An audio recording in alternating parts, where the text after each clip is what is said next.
다 함께 묵도하심으로 1월 20일 수요일 수요 저녁 예배를 하나님께 올려드립니다.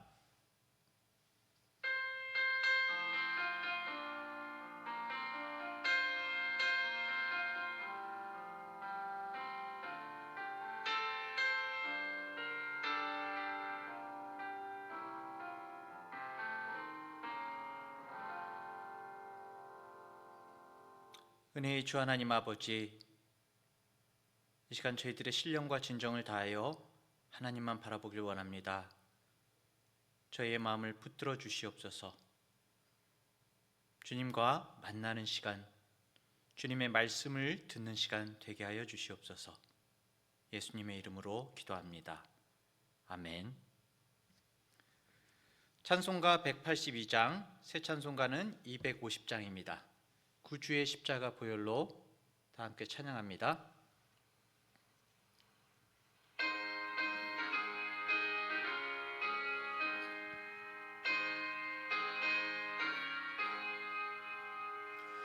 구주의 십자가 보혈로 죄 씻음 받기를 원하네.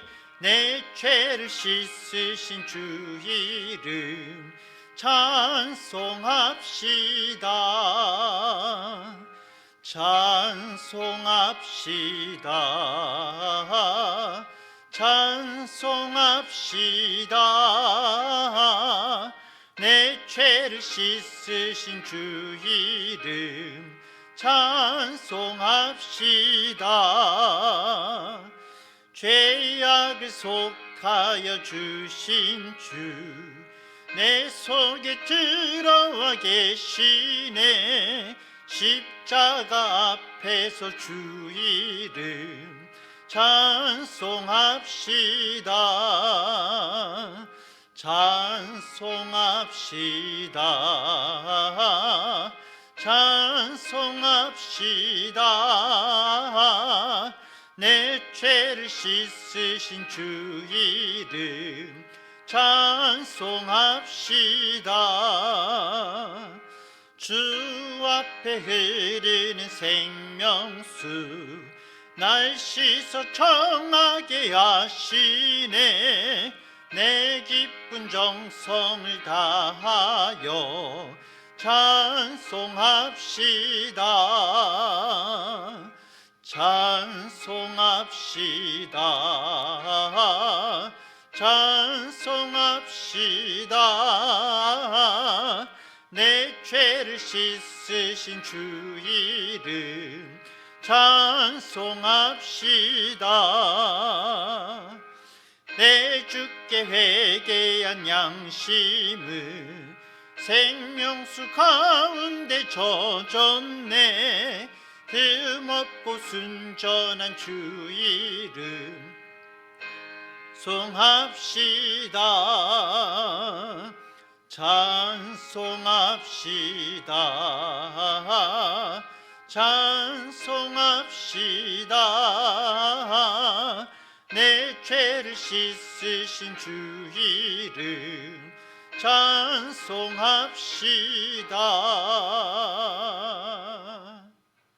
아멘.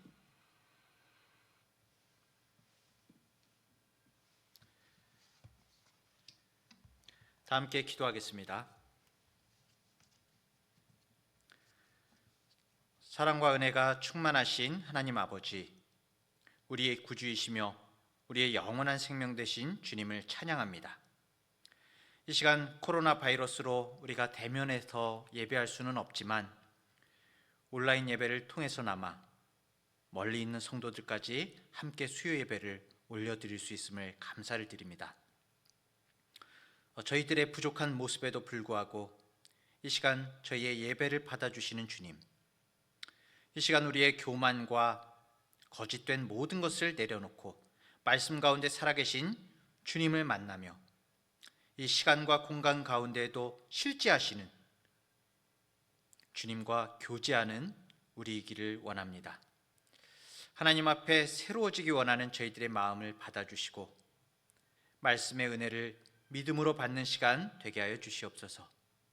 우리의 힘과 능력이 아닌 오직 예수님의 이름을 선포하며 세상을 이기는 모든 중앙대학교회의 성도 되기를 원합니다. 중앙대학교회를 세우신 하나님, 거짓된 말씀이 판치는 이 세상 속에서 참된 진리의 말씀으로 예수님의 구원의 십자가 사랑을 전하는 빛과 소금의 역할을 잘 감당할 수 있도록 우리 교회를 붙들어 주시옵소서.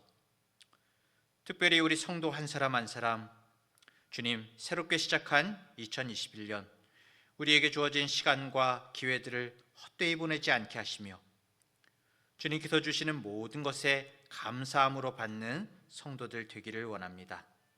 오늘도 이 예배 가운데 성령의 충만한 은혜로 함께하여 주시고 성도들의 마음판에 말씀이 새겨지는 복된 시간으로 인도하여 주시옵소서. 이 모든 말씀 예수님의 이름으로 기도드립니다. 아멘.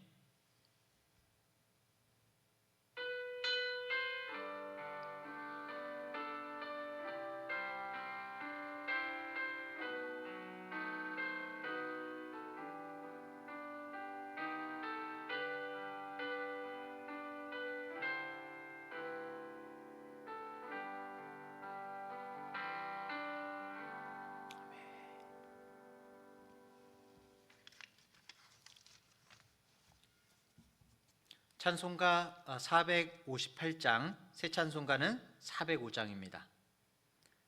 주의 친절한 팔에 안기세. 다 같이 찬양합니다.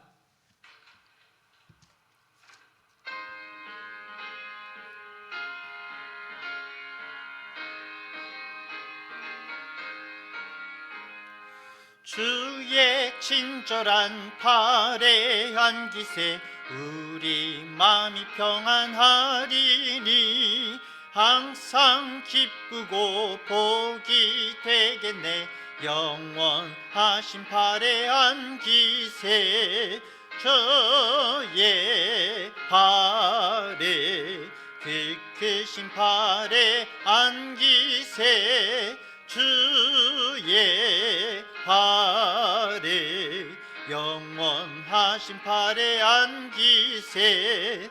날이 갈수록 주의 사랑이 두루 광명하게 비치고 전성 가는 길 편히 가리니 영원하신 팔에 안기세. 주의 팔에 그 크신 팔에 안기세. 주의 팔에 영원하신 팔에 안기세. 주의 보좌로 나아갈 때에 기뻐 찬미 소리 외치고 겁과 두려움 없어지리니 영원하신 팔에 안기세. 주의 팔에 그 크신 팔에 안기세. 저의 팔에 영원하신 팔에 안기세. 아멘.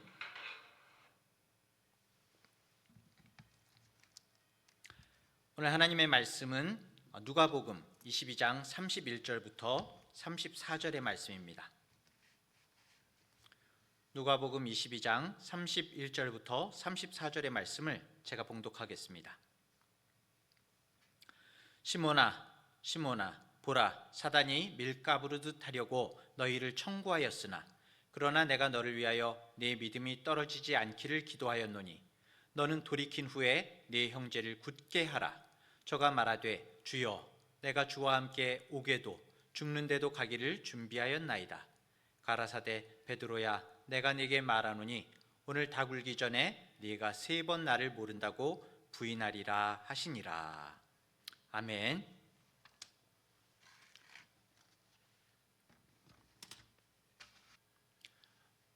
여러분 요즘 자주 기도하십니까? 네, 기도는 항상 한다고요? 네. 하나님과의 대화는 걸어다니면서도 한다고요? 네, 물론 그렇죠.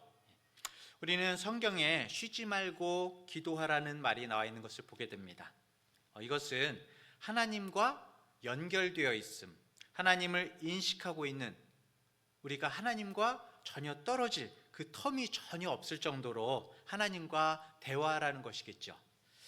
저도 맨 처음에 예수님 믿었을 때 항상, 이게 어떤 얘기인지 잘 이렇게 이해를 하셔야 될 것 같은데, 하나님과 항상 함께 동행했던 것 같습니다. 실제적으로요. 네.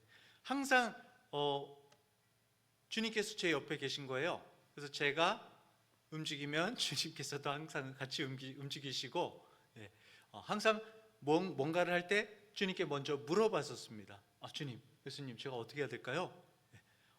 아마 다른 사람이 보면 미친 사람 아니야? 그렇게 생각할 정도로 그렇게 항상 주님을 의식하는 그런 삶을 살았던 것 같습니다. 물론 지금도 그 인식을 가지고 주님을 대하려고 하는데, 그런데 많이 태만해질 때가 많더라고요. 주님을 잊어버릴 때가 많아서 항상 주님 앞에 기도하고 있습니다. 주님, 항상 주님을 기억하고 주님과 동행하게 해주세요. 그렇게 기도하고 있습니다. 사실 우리가 이 예수님의 이름으로 기도할 수 있다는 이 한 가지 사실만으로도 세상 사람들은 누리지도 알지도 못하는 엄청나게 커다란 그 축복이고 권세인 건데요. 그렇죠? 우리들은 이 사실을 잊고 있을 때가 굉장히 많습니다. 그리고 어렵고 힘든 순간에 고달픈 일이 많아서 계속 기도했는데도 응답은 없는 것 같고, 자꾸만 뭔가가 엇나가고 그대로 내가 기도를 해도 그대로 힘든 것 같으니까 이 기도의 능력을 제대로 우리가 기억하지 못하고 인식하지 못할 때가 많은 거죠. 그런데 재미있는 것은 오늘 본문에서 보자면 예수님조차도, 우리 성자 예수님조차도 기도의 응답을 받지 못한 것처럼 보여진다는 겁니다.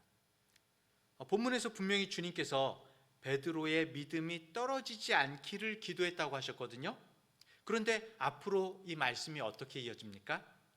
예수님을 베드로가 3번이나 부인하고 마지막에는 저주하면서까지 그랬다라고 그렇게 나오거든요. 그것도 이제 그러리라고 경고를 받고 뭐 한나절도 지나지 않아서 그런 일이 발생하게 되는 것입니다. 지금 제자들은 아무것도 모르고 예루살렘에 이제 예수님이 곧 로마의 식민지 지배를 종식시키고 이스라엘 왕국을 회복시킬 기대에 막 들떠 있죠. 그래가지고 지금 누가 더 높은 자리를 차지할지 막 말다툼을 하면서 막 신이 나 있습니다. 다투는 중이었습니다. 예수님은 그래서 사단이 너희를 밀가부르듯이 청구했다라고 그렇게 말씀하시는 겁니다. 사단의 시험에 넘어갔다는 것이죠. 그러면서 다른 제자들은 그냥 두고서 특별히 베드로를 지명해서 믿음이 떨어지지 않도록 너를 위해서 기도했다라고 그렇게 말씀하시는 겁니다. 그러자 베드로가 어떤 반응을 보입니까? 저는 주님을 위해서 옥에 갇힐 수도 있습니다.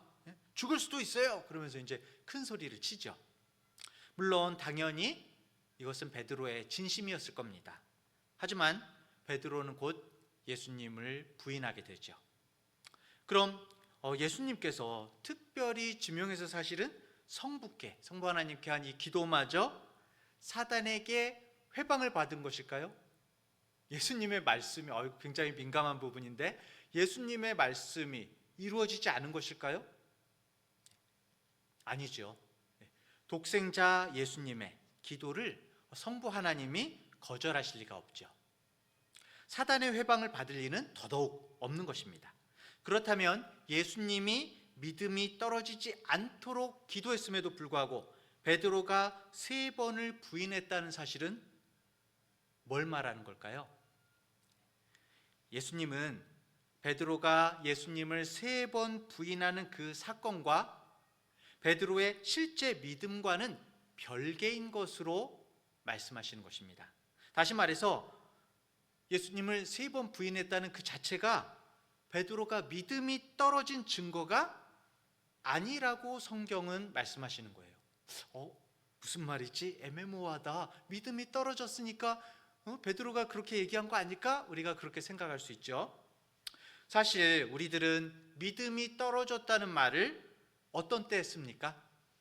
우리가 성도들이 아주 사소한 잘못을 하거나 아니면 현실의 고난에 아주 조금이라도 불안하거나 막 초조해하는 그런 모습을 보이면은, 심지어는 어쩌다가 예배, 요즘에는 참 코로나 때문에 저희가 실제적으로 모여지지는 않지만 어쩌다가 예배에 조금 우리가 늦거나 아니면은 대면 모임이 요즘에는 힘들지만 예전에 이제 교회 봉사나 아니면 모임에 한두 번 빠져도 저 사람 믿음 떨어졌네, 우리가 보통 그렇게 이야기하고 판단할 때가 많이 있죠. 그렇죠? 요즘 왜 그러세요 도대체? 라고 정죄하기까지 할 때가 있는 것 같습니다. 정작 우리가 이 성도로서 지녀야 하는 이 믿음의 내용이 무엇인지, 왜 그런 믿음이 되어야 하는지, 또 그 믿음이 맺는 열매는 무엇인지에 대해서 깊은 묵상이 부족한 것 같습니다. 믿음에 대해서 많이 생각해 보지 못한 것 같아요. 자, 오늘 본문의 이 유월절을 마지막 만찬이 있고 나서 예수님과 제자들이 기도하러 산에 올라가죠. 올라가신 예수님은 붙잡히게 되고 다른 제자들은 모두 걸음아 날 살려라 하고 다 도망치게 되죠.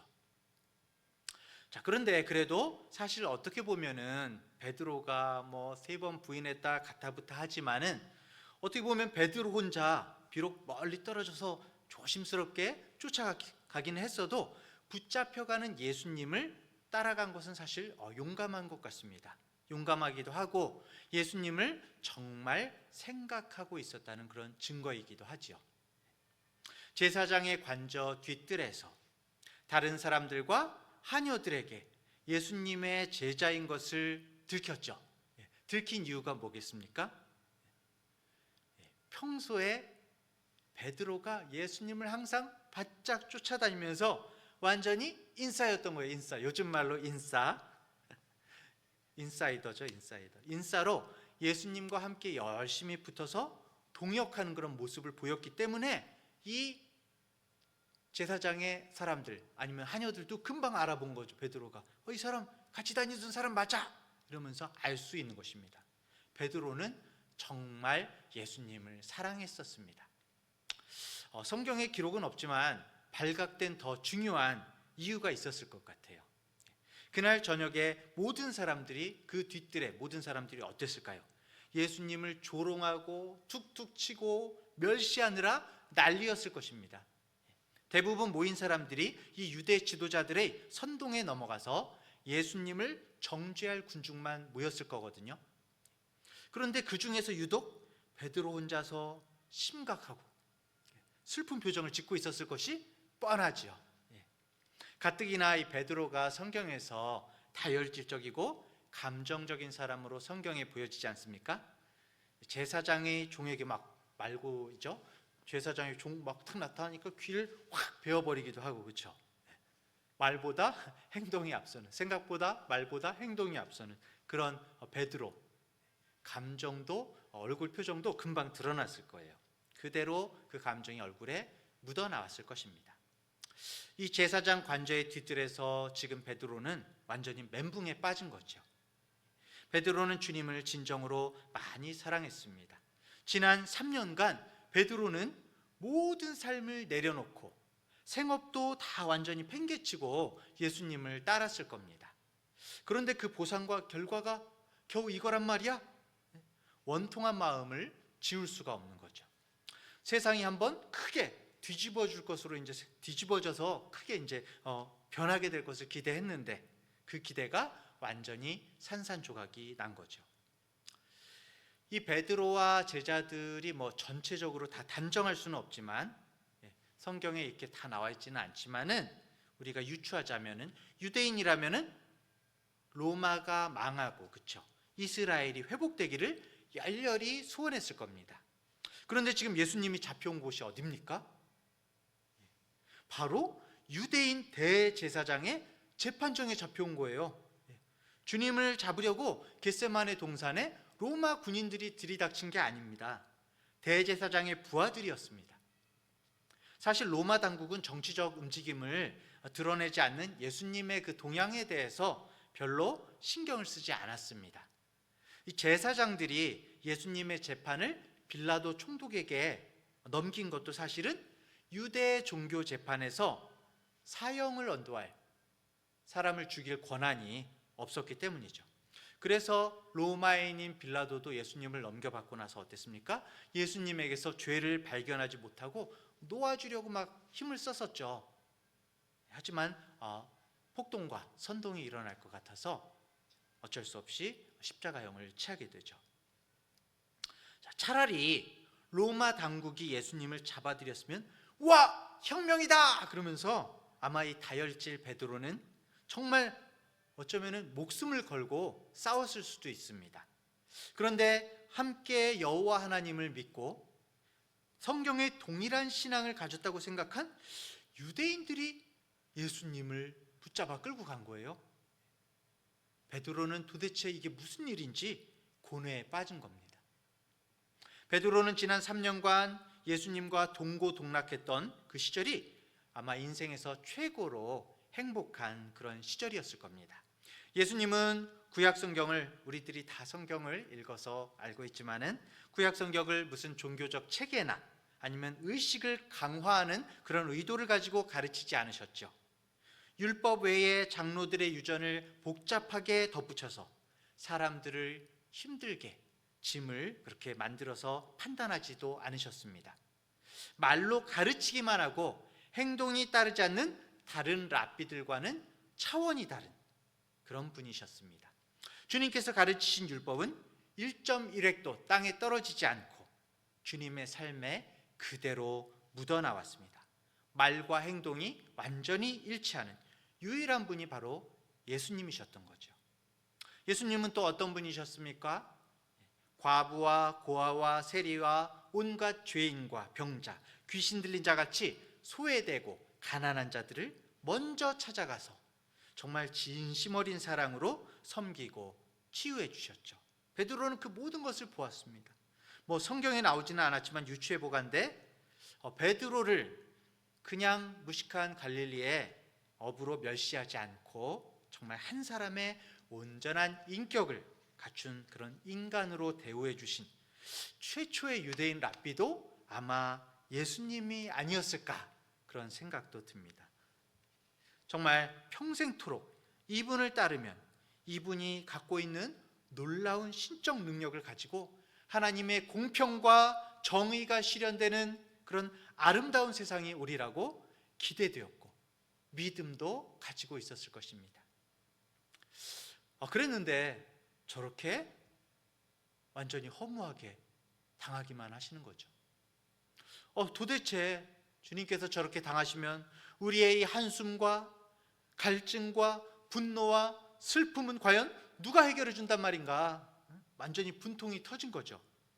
현실에서 베드로가 지금까지 가난하고 고달픈 것은 이미 수십 년씩 겪었던 거니까 별 문제가 아니었지만은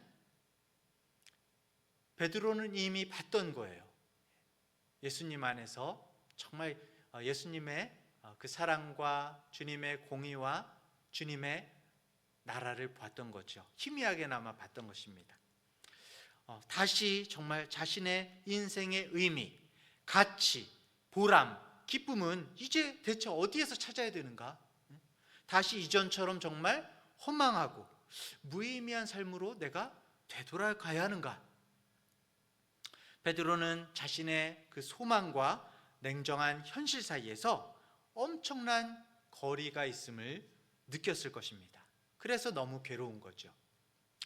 아마도 이 대제사장의 관정에서 예수님의 제자임을 사람들에게 들키기 전까지 그 짧았던 시간에 베드로는 마음속으로 하나님께 아마 하박국 선지자가 제기했던 것과 동일한 질문으로 아마 지금까지 드렸던 것보다 어떤 기도보다 더 간절한 기도를 했을 것입니다. 하나님, 왜 죄 없는 의인이 이토록 고통을 받아야 합니까? 도대체 지금 무슨 일이 벌어지고 있는 겁니까? 왜 예수님이 저기에서 저렇게 당하고 있어야 하는 겁니까? 라고 저의 유치하고 한데 정말 원망하고 시리에 빠진 그런 기도를 드리고 있었을 것입니다. 사랑하는 성도 여러분, 최근의 코로나 사태, 이어지는 극심한 불경기와 또 갈수록 피폐해지는 인간관계로 온갖 문제들로 우리의 고민과 아픔이 커져갑니다. 아무리 기도해도 응답이 없는 것 같고, 그래서 베드로처럼 하나님에 대한 의심과 불평과 원망으로 마음이 가득 찰 수도 있습니다. 우리가 기도하는 게 사실 호의호식하고 화려하게 호강하게 해달라고 그렇게 기도하지는 않지 않습니까? 그렇게 하시는 분들 있으세요? 그저 발등에 떨어진 불만 좀 꺼달라고, 하나님 좀 살려달라고, 이 위기를 넘기게 해달라고 간구했는데 그 불이 꺼지기는커녕 더 번져나가서 온 집안을 태울 지경에 이르는 그런 경우도 있지 않습니까?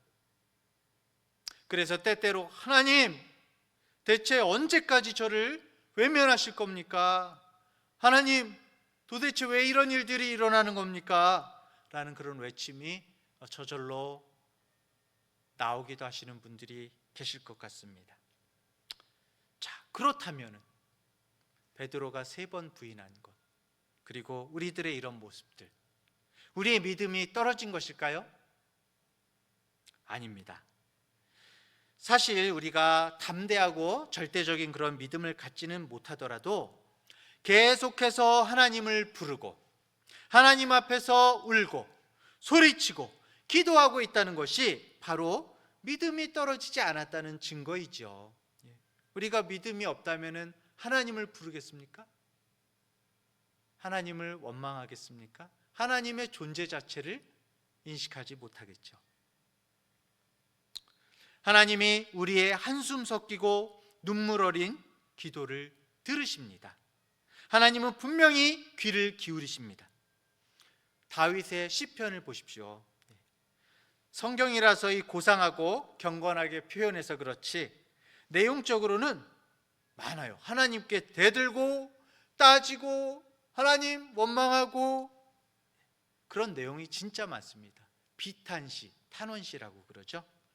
우리도 심령 깊숙이 담겨있는 모든 한숨과 슬픔과 고통은 물론 하나님에 대한 의심과 불평과 원망을 주님 앞에서 내어놓으실 수 있습니다. 그리고 내어놓아야 합니다. 팡! 오늘 우리가 하나님 앞에 진정한 기도를 이야기하지 않습니까? 반대로 하나님이 가장 싫어하시는 기도가 어떤 것일까요? 그저 고상하고 경건하기만 한 기도입니다. 기도는 경건해야 되죠. 그렇죠? 제가 말씀드리는 것은 그저 종교적인 미사역으로만 치장한 기도, 사실 진심과 마음이 드러나지 않는 기도, 내 마음을 정말 그대로 하나님께 쏟아내지 못한 기도, 그런 기도를 말씀드리는 것입니다. 그런 기도들은 사실 우리조차도 선뜻 아멘이 나오지 않고, 그렇죠? 공중에 그 기도가 전부 흩어져 버리는 것 같은 그런 기분이 들지 않으십니까? 또 우리 마음속에 하나님께 불편한 생각과 이웃을 미워하는 감정을 잔뜩 지녔는데도 마치 그렇지 않은 것처럼 나는 모든 것을 초월한 성인인 것처럼 기도할 때가 많이 있습니다. 저는 대표 기도를 할 때 모든 사람의 그 마음과 흠집을 다 드러내놓고 상처를 주는 기도를 해야 된다, 그렇게 말씀드리는 것이 아닙니다. 대표 기도할 때는 중요하죠. 공적인 기도이기 때문에 여기서는 사실은 모든 부분을 쏟아낼 수는 없습니다. 그렇죠? 하지만 정말 중요한 부분은 하나님께 진실한 마음으로 다른 사람들에게 상처를 주지 않는 선에서 우리의 마음을 그대로 하나님 앞에 쏟아내야 한다는 것이죠. 적어도 우리가 하나님 앞에서 1대1로 대화를 나눌 때, 정말 하나님께 개인적인 기도를 드릴 때에 정말 가장 기뻐하시는 기도는 우리 속에 있는 우리의 모든 것을 그대로 다 드러내는 그런 기도라는 것입니다. 하나님 앞에서 진실을 내 마음을 그대로 드러내지 않고 꾸미는 기도는 하나님께서 싫어하시는 기도라는 것입니다. 사실 우리가 말 안 해도, 우리가 돌려 말해도 하나님께서는 우리의 속마음을 다 알고 계시잖아요. 그렇죠? 다 알고 계시기 때문에 우리들은 드러내어서 하나님께 여쭈어야 하는 것입니다. 말씀드려야 되는 것입니다. 물론 무엇보다도 다른 우리의 불평과 우리의 원망보다도 우리 잘못과 죄악부터 하나님 앞에 낱낱이 아뢰어야 되겠죠. 성경은 사실 정욕으로 구하는 기도, 우리의 욕심으로 구하는 기도는 응답받지 못한다고 말씀하긴 합니다. 그런데 사실 기도라는 이 차원에서만 따지자면은 응답을, 성경에서 이제 정욕으로 구하는 기도는 응답을 못 받는다고 했지만 이런 기도가 그렇게 나쁜 기도라고 할 수는 없는 거예요. 왜냐하면요, 어쨌든 속에 있는 우리의 것을 그대로 하나님 앞에 내어놓는 것이기 때문입니다. 사실 우리의 그 부족한 이 영적 바탕이 무엇인지, 내가 지금 정욕으로 기도하고 있는지 아닌지도 우리는 잘 구분 못할 때가 많이 있습니다. 그럴 때에는 하나님께 구해야 돼요. 일단 구하면서 왜 제가 이 기도를 응답받아야 되는지, 왜 하나님께서 이 기도를 들어주셔야 되는지, 내가 구하는 것의 그 동기까지도 하나님께 낱낱이 다 아뢰면 됩니다. 그렇게 아뢰다 보면은 성령께서 스스로 깨닫게 하세요. 가만 있어봐, 이거 내 욕심으로 구하는 건데, 이렇게 하나님께 낱낱이 다 아뢰다 보니까 성령께서 깨닫게 하셔서 우리의 기도가 바뀌게 되고 수정되게 되고, 그것이 바로 또 우리의 응답이죠. 하나님께서 응답을 주시는 것입니다. 예수님께서 십자가에 돌아가시는 순간에 성전에서 성소와 지성소를 나누는 휘장이 위에서부터 아래로 쫙 찢어졌습니다. 그리고 그 후로는 그 십자가 사랑 안에 들어온 성도는 언제 어디서든 있는 모습 그대로 은혜의 보좌 앞으로 그냥 담대히 나아갈 수 있게 됐죠. 그렇죠? 특권이죠. 그런데 여러분, 이 부분을 우리가 묵상해 보면요, 이게 그냥 그래, 아무 때나 편안하게 이야기해, 이제 너하고 나하고 편해진 관계니까, 사실 이런 부분이 아니에요. 일상적인 편안한 모습으로 하나님 앞에 나오라는 그런 단순한 뜻이 아닙니다. 오히려 아주 심각하고 두려운 말씀이기도 한 것입니다. 이제는 하나님과 나와의 그 지성소에 이 휘장이 찢어졌다는 것은 하나님과 내가 이제 다이렉트로 주님 앞에 아뢰잖아요. 모든 것을 꿰뚫어 보시는 하나님 앞에서 아무것도 숨길 생각하지 말라는 것입니다. 10년 깊숙이 혼자만 알도록 숨겨놓은 것들, 내가 주님 앞에서 감히 주님 앞에 섰으면서도 점잖은 척, 경건한 척 연기하는 모든 것들, 이 모든 것들을 완전히 까 뒤집어서 벌거벗은 채로 십자가 앞에 엎드리라는 것입니다. 예수님께서 당신의 전부를 우리에게 주셨기 때문에 우리의 전부를, 우리의 존재와 삶과 일생을, 우리의 마음속 모든 것을 완전히 주님 앞에 다 내놓으라고 주님께서는 말씀하시는 것입니다. 예수님은 제자들과 베드로가 사단의 밀가부르듯 하는 시험에 넘어갈 것을 아셨습니다. 이 부분이 우리가 많이 읽고 사단의 밀가부르듯 하는 것이 시험에 넘어가는 거야? 이렇게 이제 많이 읽으면서 어렵죠, 우리나라 말이. 우리가 이렇게 말하면 될까요? 우리가 옛날에 이제 그 채가 있지 않습니까? 채에다 곡식을 넣어서 흔들면은 어떻게 될까요? 그 곡식에 있는 곡식은, 그 채에 있는 곡식은 이 흔드는 사람이 이렇게 하면 이쪽으로 쏠리고, 이렇게 하면 이렇게 쏠리고, 완전히 이 사람 마음대로거든요. 그걸 말하는 것이죠. 채에 있는 곡식처럼 우리가 사단에게 휩쓸리게 된다는 것입니다. 조종을 당한다는 것입니다. 이것을 이제 시험에 넘어갈 것으로 이제 표현을 하신 것이죠. 우리도 마찬가지입니다. 어지간한 믿음으로 사단을 쉽게 이길 수가 없습니다. 하루에도 여러 번 넘어가죠. 그렇죠? 그럼에도 우리의 믿음이 떨어진 것이 아닙니다. 우리가 예수님을 사랑하는 것은 분명한 사실이기 때문입니다. 여러분, 예수님을 사랑하십니까? 아멘! 크게 외치세요. 예수님을 사랑하십니까? 사랑합니다. 저는 예수님을. 너무나 부족하지만, 연약하지만 예수님을 사랑합니다. 이것은 우리가 아무리 부족할지라도 부인할 수가 없어요. 오늘도 죄를 짓지만 예수님을 사랑합니다. 그렇기 때문에 여러분, 자책하지 마십시오. 죄책감에 빠지지 마십시오. 아니, 그 전에 예수님의 우리를 향한 사랑은 언제나 전혀 변함이 없는 것입니다. 나중에 부활하신 예수님이 갈릴리 호수에서 그물을 던지는 베드로와 제자들에게 찾아가시죠.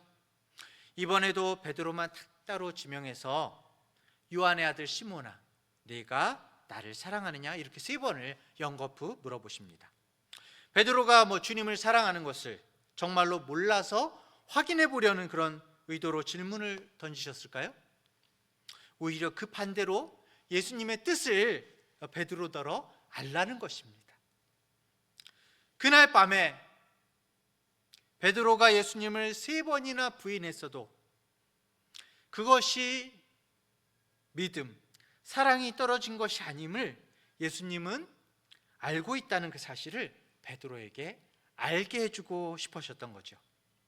혹시 그 일로 죄책감이나 미안한 생각에, 물론 괴로웠던 것은 분명 선하고 의로운 일이지만은 다 용서했으니까 이제부터는 아무 염려 말라는 그런 말씀이 담겨 있는 물음이셨던 거죠.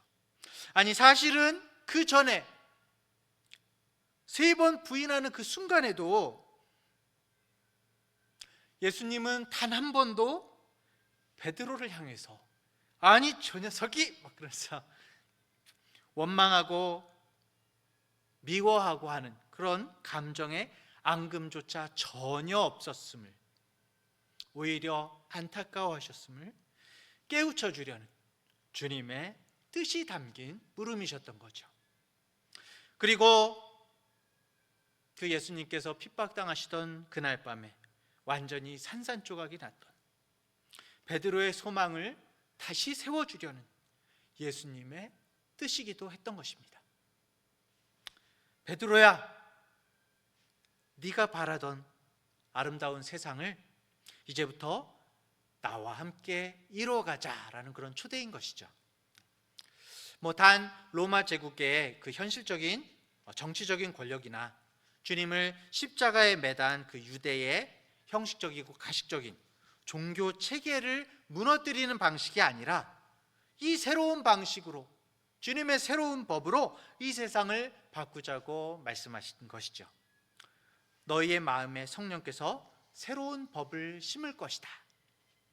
오직 예수님의 십자가 진리로만 세상을 바꾸겠다는 그런 말씀이신 겁니다.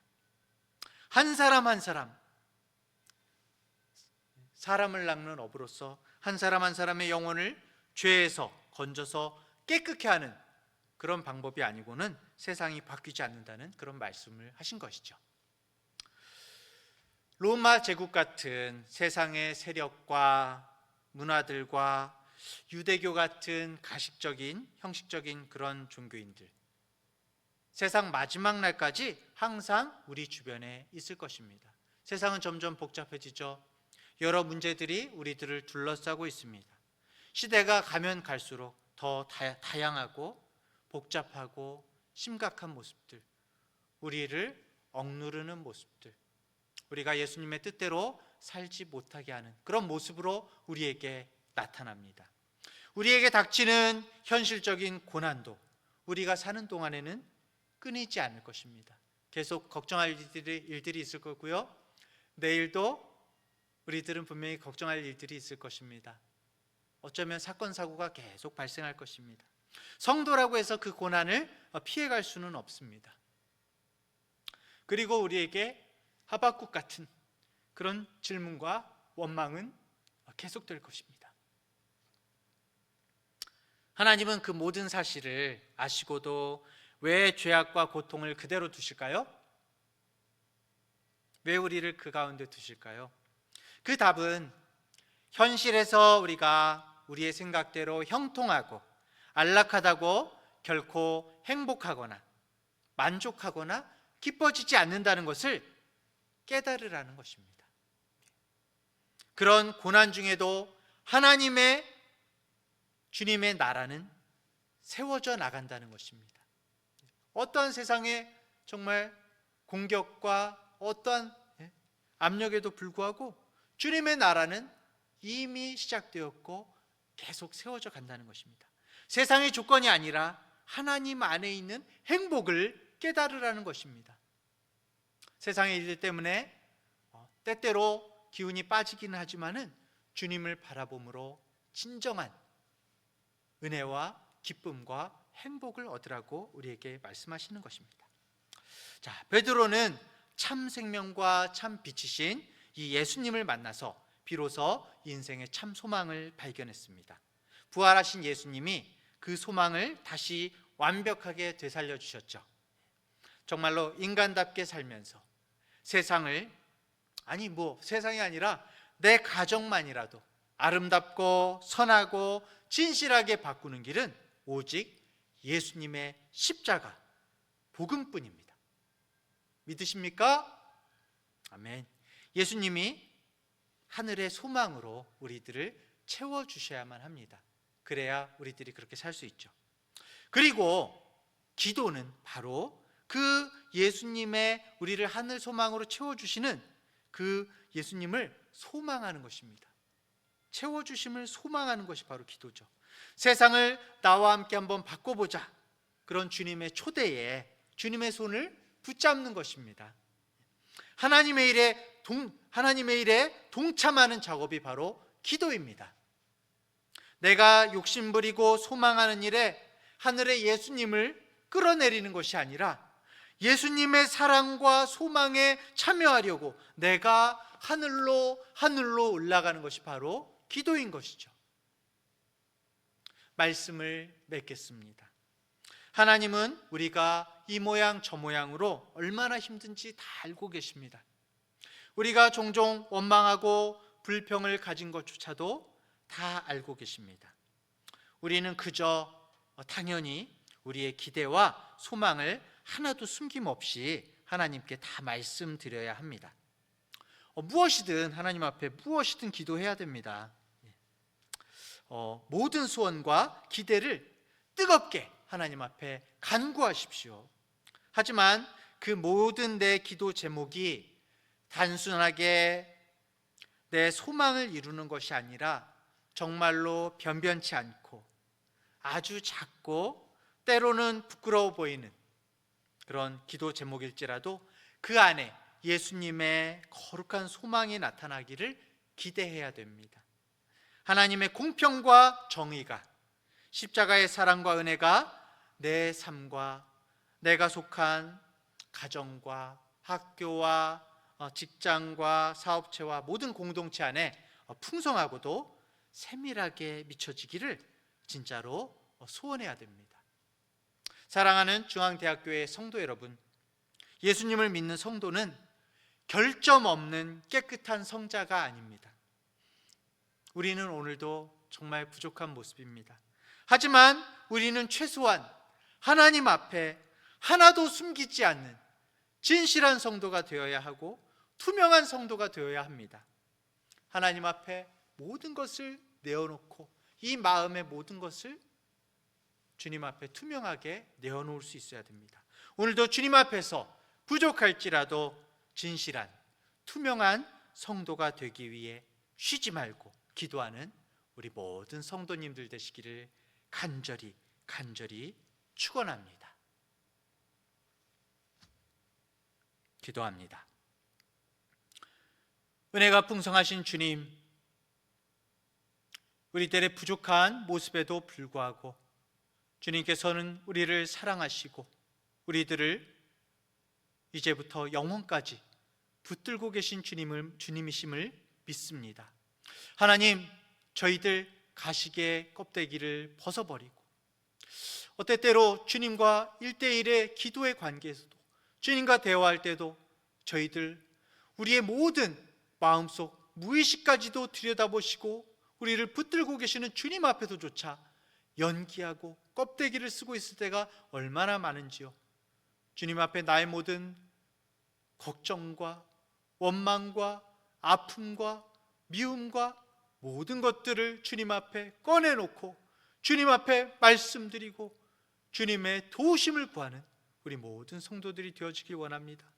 하나님께서 정말 기뻐 받으시며 정말 우리와의 진실한 관계, 우리들과 소통하시는 그런 주님과의 깊은 교제의 관계가 우리들에게 계속 이어지기를 원합니다.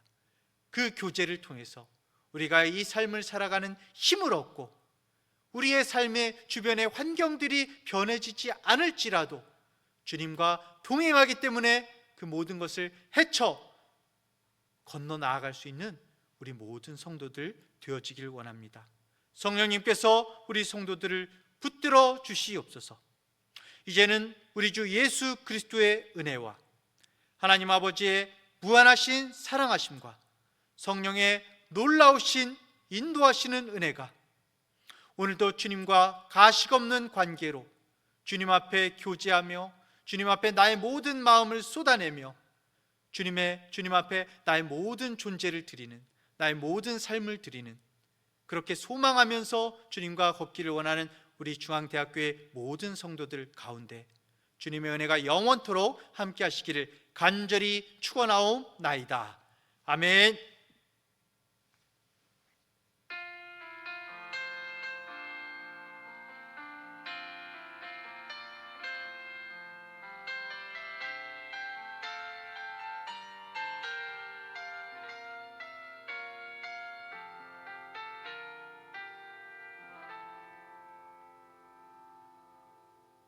아멘.